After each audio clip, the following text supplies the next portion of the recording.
Petit avertissement, nous ne faisons la promotion d'aucune des marques que vous allez voir ou entendre. À moins que l'on puisse se faire sponsoriser, ce qui mettrait un petit peu de beurre dans les épinards.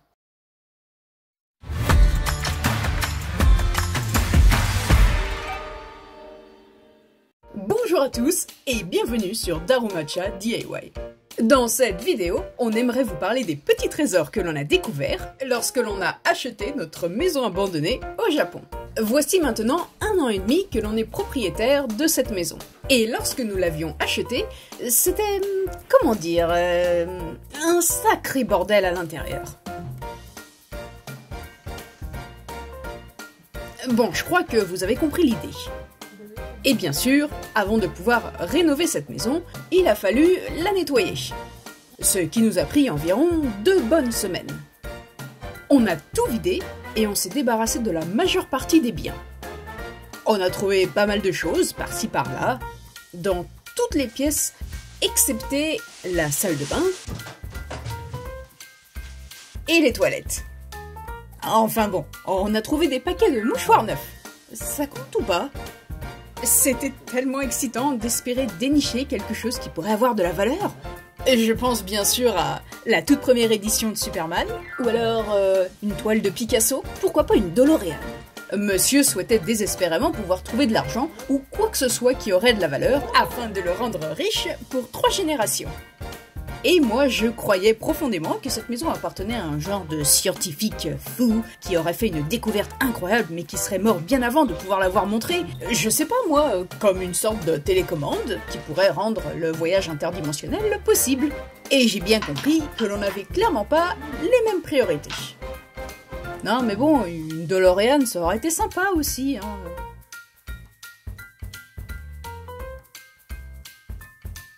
Oui, j'ai pas trouvé la fameuse télécommande. Enfin bref. On a donc vérifié chaque coin et recoin. Le moindre centimètre carré de cette maison a été minutieusement inspecté. Tenez, par exemple, il y avait des journaux disposés au fond des tiroirs de divers mobiliers. On a même regardé en dessous des journaux et entre chaque page. Eh oui, ça aurait pu être une bonne cachette pour y glisser quelques billets. On a également regardé en dessous des tatamis. Bon, soit, ce n'était pas uniquement pour l'argent, mais nous devions aussi vérifier qu'il n'y avait pas de dommages liés aux termites. On aurait quand même pu y trouver un petit billet, sait-on jamais. D'ailleurs, une petite anecdote en passant, mes grands-parents avaient caché de l'argent sous le lino du salon. Et je peux vous dire que c'était une découverte fort agréable. On a également découvert une quantité monstre de ces enveloppes de cérémonie. Au Japon, pour bon nombre d'occasions, comme les mariages, les naissances, les décès, etc., de l'argent est offert en utilisant ces enveloppes qui diffèrent par leur aspect en fonction de l'événement dont il est question. Au final, toutes ces enveloppes, elles sont vides. Pourquoi ? Bon, d'accord, on peut pas les réutiliser, alors je sais pas, il faut les jeter, hein, pas les garder. Ou je sais pas, créer une sorte d'œuvre artistique chelou, soyez un peu créatifs. On avait toujours ce petit espoir de découvrir quelque chose à chaque fois qu'on allait ouvrir une boîte. Mais rien. Des boîtes complètement vides. C'est comme un espoir qui s'estompe dans les ténèbres, dans la profondeur de mon cœur vide. Broyé, broyé, broyé. Bon, ceci étant dit, tout n'est pas aussi négatif. Au final, on a trouvé plein de trucs. Des trucs, on savait même pas ce que c'était. Non, vraiment, aucune idée. On essayait bien de chercher l'utilité du machin. Ouais, au final, à quoi ça sert, ça? Mystère. Dans certains cas, nous ne savions pas si le bien en question valait le coup d'être conservé ou non. Et du coup, on vérifiait rapidement la valeur du produit sur nos téléphones. Bah oui, on devait savoir si on pouvait le garder, ou alors s'en débarrasser tout de suite. Et si par exemple un produit coûtait moins de 15 €, alors poubelle. Car en dessous de ce prix-là, on ne faisait tout simplement aucun profit. La lampe, c'est normal là qu'elle bouge toute seule? Nous avons également trouvé des jeux de société. C'est toujours sympa à voir. Certains pourraient avoir de la valeur, qui sait. Des instruments. Des maquettes. Celui-ci, c'est une maquette d'avion On a également trouvé un bateau et, il me semble, un train. Puis plein d'autres trucs.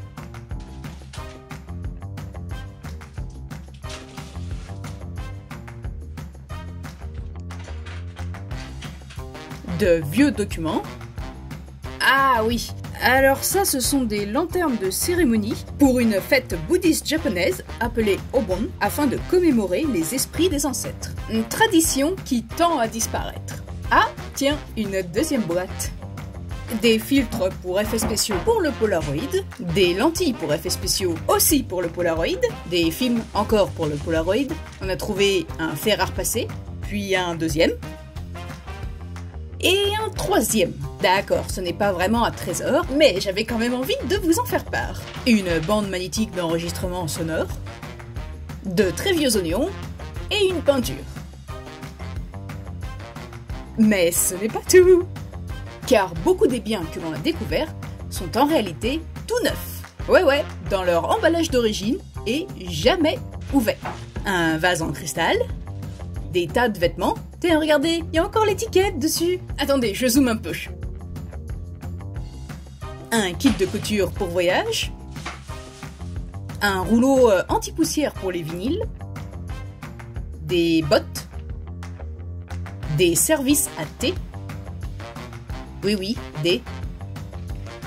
Divers bols. Une petite soupe miso, tiens, ça pourrait être bien. Divers plats pour le service. Mais attendez, ce n'est pas encore le meilleur moment. Regardez ça, des tas de cartes SD neufs. Et c'est quoi ce machin? Qui date? Un magnétoscope. Deux énormes amplis. Un genre d'appareil technique pour le son. Un projecteur. Une stéréo toute neuve.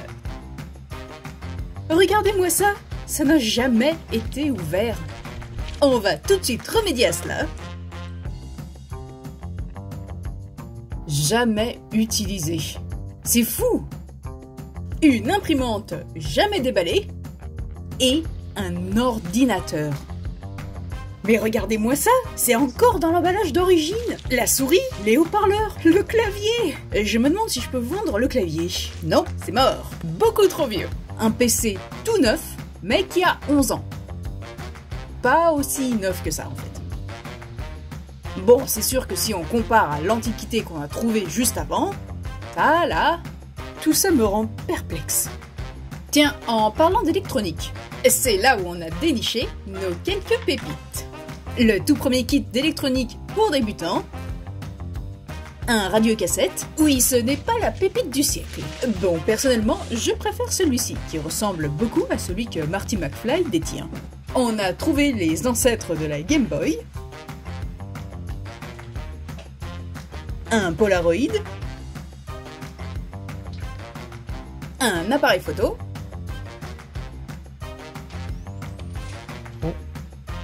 Et un iPhone. Une calculette, tout ce qu'il y a de plus basique. Une calculette un petit peu plus complexe. À cause de ça, là. Un ordinateur calculette. La toute petite version de cette dernière. Et la super méga version de cette dernière. Alors ça, j'en ai aucune idée. Ça doit être un genre de chargeur. Ah, ouais, ça c'est le troisième magnéto que l'on a découvert.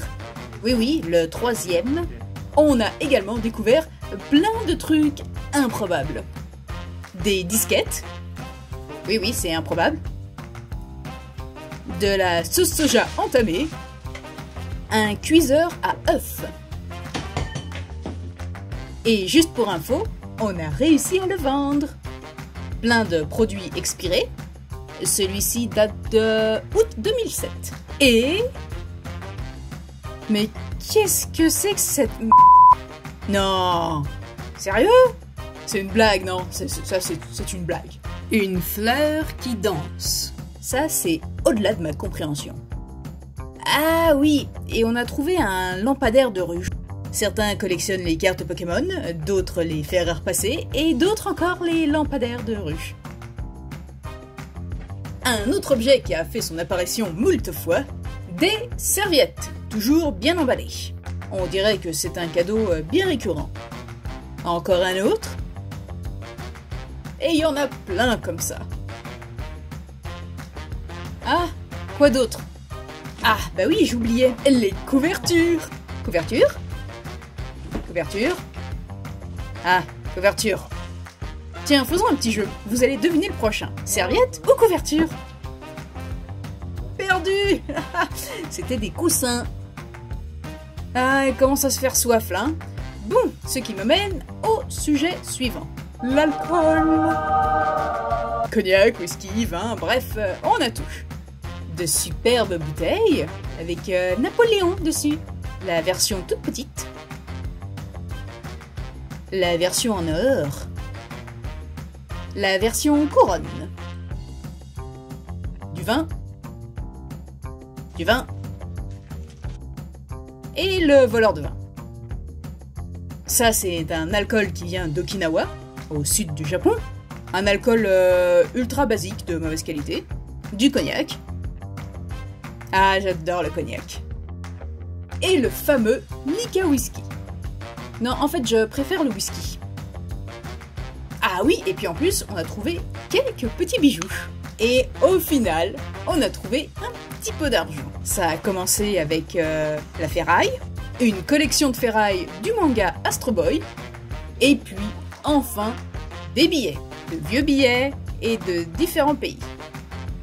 Du coup, on a rassemblé l'ensemble de ces trésors. On a vérifié tous les prix. On a réussi à en vendre quelques-uns, et pour des prix plutôt sympathiques.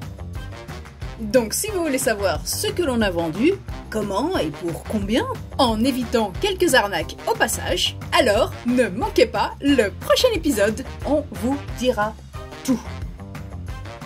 On voudrait prendre également un moment pour vous remercier de votre patience. Nous n'avions pas pu sortir la vidéo à partir de juillet, comme nous l'avions mentionné, et on s'en excuse.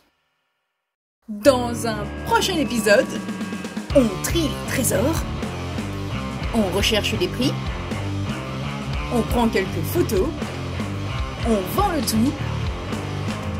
Enfin bon, vous en saurez plus dans 2 semaines. En attendant, prenez soin de vous.